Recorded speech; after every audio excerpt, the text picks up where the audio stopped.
우리 고유의 문화재부터 지역 명소까지 서수민 리포터가 전해주는 전국 방방곡곡 여행 이야기. 고고 문화기행.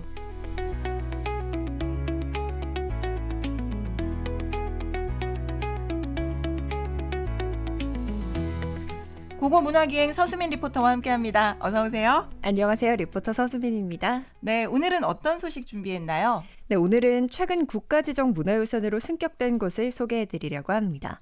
지난 7일에 경북 안동시 풍산읍 오미마을에 있는 안동 항남고택이 국가지정 문화유산으로 지정됐는데요. 이곳은 조선 영조 때 처음 지어져 일제강점기를 거쳐 현재까지 무려 260여 년의 역사를 품은 공간입니다. 이렇게 수백 년 이어져 온 곳이라니까 어떤 가문이 지켜온 집인지 궁금하네요. 항남고택이 있는 오미마을이 풍산 김씨 가문의 집성촌이라고 합니다. 안동의 대표적인 양반 가문이 사는 마을이죠. 조선시대 학문과 관직의 이름을 남긴 인물들을 많이 배출했습니다. 항남고택은 1982년에 경상북도 민속문화유산으로 지정됐거든요. 그리고 이번에 국가지정 문화유산으로 승격됐습니다. 그 이유를 민속유산위원회 김왕직 위원장님께 여쭤봤는데요. 함께 듣고 오시죠.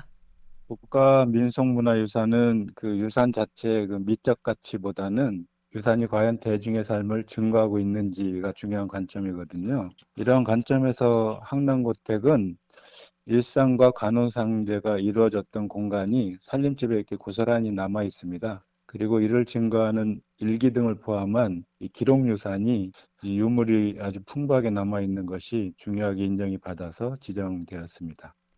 네, 항남고택에서 보유하고 있던 고서와 고문서, 서화류와 민속품 등이 모두 만여 점에 달한다고 합니다.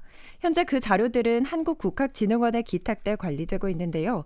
그중에서는 1857년부터 1925년까지의 일기들이 남아있다고 합니다.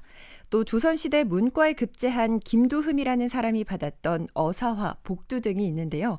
이게 쉽게 볼 수 없는 유물들이라고 해요. 당시 안동 지역 선비들의 모습을 알아볼 수 있겠고요. 네. 그런가 하면 또 항남고택이 과거 일제강점기에 여러 독립운동가를 길러내기도 했다면서요? 맞습니다. 추강 김지섭 의사는 일본 왕궁에 폭탄을 투척하고 감옥에서 생애를 마치셨고요. 상하이 임시정부 법무장관 등을 지냈던 김응섭은 77년 회고록을 쓰셨는데요. 거기에는 일제강점기 당시의 시대 상황, 인물들에 대한 정보들이 빼곡히 적혀 있다고 합니다. 당시의 사회상을 알 수 있고 또 구체적인 독립운동에 대한 내용도 알 수 있어서 독립운동사 연구의 중요한 자료로 평가받고 있다고 합니다. 그리고 항남고택 건물 자체가 가진 역사도 뛰어난데요. 건물에서는 어떤 생활상을 엿볼 수 있는지 김왕직 위원장님의 목소리로 이어서 듣고 오시죠. 사랑채 동쪽 날개에 태실하고 신혼방이라는 공간이 따로 있습니다. 여기서 이제 아이가 출생을 해서 어느 정도 성장할 때까지 신혼생활을 꾸리게 되는 공간인데 이렇게 이제 탄생과 관련된 공간이 따로 있다는 것과 대개 이제 며느리가 어느 정도 생활을 하고 시어머니가 안방을 차지하고 있다가 시어머니가 이제 상방 쪽으로 옮기고 며느리가 이제 생활의 주도권을 잡으면서 안방으로 이동을 하거든요. 그런 공간의 이동들을 고스란히 담고 있고 또 이 항남고택만의 특징이 있는데 큰 사랑방 바로 위쪽에 빈소방이 있어요.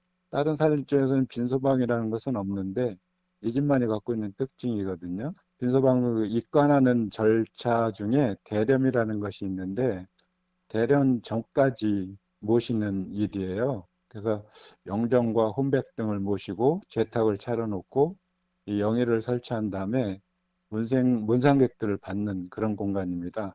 네.